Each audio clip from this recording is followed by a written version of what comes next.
ஆதாரத்தை காட்டி அவர் குற்றச்சாட்டு சொல்லியிருந்தால் நீங்கள் கேட்கலாம். போகிற போக்கில் ஏதாவது வாரி தூட்டி விட்டு போனால் எப்படி முறையாகும்? அது ஆதாரத்தை காட்ட சொல்லுங்கள். தன்னை ரவுடி என கூறிய பாஜக மாநில தலைவர் அண்ணாமலையை கர்நாடக டூப் போலீஸ் என செய்தியாளர் சந்திப்பில் அமைச்சர் சேகர் பாபு பதிலடி கொடுத்துள்ளார். எதற்கு இதனுடைய சக்தி தெரியலங்கய்யா. யாருமே படிச்சு அங்க அதிகாரத்துக்கு வரல. அக்கா தமிழிசைக்கா சொன்னாங்க, நான் படிச்சேன், எத்தனை சப்ஜெக்ட்ல பாஸ் ஆனேன், இதெல்லாம் பாருங்க. உதயநிதி ஸ்டாலின் டிகிரி வாங்கியிருக்காரா? தெரியாது. எங்க படிச்சாரு? தெரியாது. அவரு பரீட்சை பேப்பர் யார் எழுதுனா? தெரியாது. தமிழ்நாட்டினுடைய கல்வித்துறை அமைச்சர் இந்த ஊரை சார்ந்த அன்பில் மகேஷ் பொய்யாமொழி, அவர் இன்னும் இதைவிட முக்கியமான பொறுப்பு இருக்கு. அகில உலக உதயநிதி ரசிகர் மன்றத்தினுடைய தலைவர். நான் ஏதோ உங்க கைத்தறலுக்காக சொல்லிங்க. அகில உலக உதயநிதி ரசிகர் மன்றத்தினுடைய உண்மையான தலைவர் அன்பில் மகேஷ் பொய்யாமொழி. அது பாடல் வெளியீட்டு விழா, உதயநிதி ஸ்டாலினுக்கு பின்னாடி எங்கேயாச்சும் போறது, இதெல்லாம் தாண்டி கொஞ்ச நேரம் இருந்ததுன்னா கல்வித்துறையை பத்தி பேசுவார். இவர்களுக்கு கல்வியை பற்றி என்ன தெரியுங்க? யோசிச்சு பாருங்க. உங்களுடைய குழந்தைகள் என்ன படிக்கணும் என்ன தெரியணுங்க? தெரியாது, தெரியாது. ஒரு அமைச்சரையும் பாருங்க. காந்தி, காந்தின்னு ஒரு பேர், சரி ஏதோ காந்தி மாதிரி இருப்பாருன்னு நினைச்சீங்கன்னா, 1990 காலகட்டத்தில் கள்ளச்சாராயம் காட்சி குண்டா ஆக்ட்ல ஜெயிலுக்கு போயிட்டு வெளியே வந்து அமைச்சராக இருக்கக்கூடிய காந்தி. ஒருத்தருடைய சரித்திரத்தை பாருங்க. ஒருத்தர் செந்தில் பாலாஜி 5 கட்சி மாறி வந்து சாராய் அமைச்சர், 1.5 வருஷம் ஜெயிலுக்கு போனாரு. அடுத்து 5 வருஷமா 10 வருஷமா நமக்கு தெரியாது ஜெயிலுக்கு போறாரு. அவர் ஒரு அமைச்சர். அறநிலைத்துறையினுடைய அமைச்சர் சேகர் பாபு, சென்னையில் ரவுடி ஷீட்டர், சென்னையில் ரவுடி ஷீட்டர், ரவுடி சரித்திர பதிவேட்டில் பெயர் இருந்த ஒருவர் அறநிலைத்துறையினுடைய அமைச்சர். யோசிச்சு பாரு, நாடு விளங்குமா? அமைச்சர் ரகுபதி பக்கத்து மாவட்டம், அவர் மேலேயே வருமானத்துக்கு அதிகமாக சொத்து சேர்த்தாருன்னு கேஸ் நடந்துகிட்டு இருக்கு. அவர் தான் சிறைத்துறை நீதித்துறையினுடைய அமைச்சர். நாடு விளங்குங்களா? விளங்கு பாருங்க. ஒரு அமைச்சருடைய சரித்திரத்தை பாருங்க. இந்த கூட்டு களவாணிகள்லாம் ஒன்னா சேர்ந்து நம்ம குழந்தைகள் என்ன படிக்க வேண்டும் என்பதை தீர்மானம் செய்ய போறாங்களா? குற்ற பின்னணியில் இருக்கக்கூடிய அமைச்சர் சொல்லும் போது அமைச்சர் சேகர் பாபு சென்னையில் ரவுடி சரித்திர பதிவேட்டில் இருந்தவர்னு ஒரு கடுமையான விமர்சனத்தை வச்சிருக்காரு.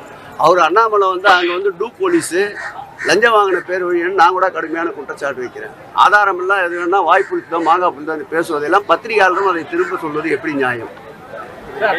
ஆதாரத்தை காட்டி அவர் குற்றச்சாட்டு சொல்லியிருந்தால் நீங்கள் கேட்கலாம். போகிற போக்கில் ஏதாவது வாரி தூட்டி விட்டு போனால் எப்படி முறையாகும்? அது ஆதாரத்தை காட்ட சொல்லுங்கள். திமுகவுல அண்ணாவின் காலத்திற்கு பிறகு கூண்டு கிளியாக உள்ளனர், அவர்களுக்கு மக்களை பற்றி ஒன்றும் தெரியாதுன்னு சொல்லியிருக்காரு. அண்ணாவால் வளர்க்கப்பட்டவர் கூண்டு கிளி அல்ல, கூவும் குயில்கள். இந்த இயக்கம் என்பது விதையாக பேரறிஞர் பிறந்தகை அண்ணாவால் விருட்சமாக வாழும் மனித புனிதர் கலைஞரால் இன்றைக்கு மரமாக அன்பு தலைவர் தளபதி அவர்களால் வளர்க்கப்பட்டு பல கோடி மக்களுக்கு நிழல் தருகின்ற ஒரு இயக்கமாக இந்த இயக்கம் இருக்கின்றது. ஆகவே திராவிட முன்னேற்ற கழகத்தை பொறுத்தளவில் கூவுகின்ற குயிலாகத்தான் இருக்கின்றது, கூண்டு கிளியாக அல்ல. இதற்கெல்லாம் ஊசிப்போன பண்டமாக இருக்கின்ற பாரதிய ஜனதாவை 2026 மக்கள் தூக்கி எறிவதற்கு தயாராக இருக்கின்றார்கள்.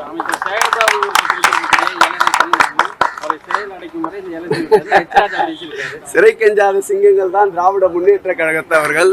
மாங்குயில் கூவிடும் பூஜைகளை தான் எங்களை மாற்ற நினைக்கிடும் சிறைச்சாலை.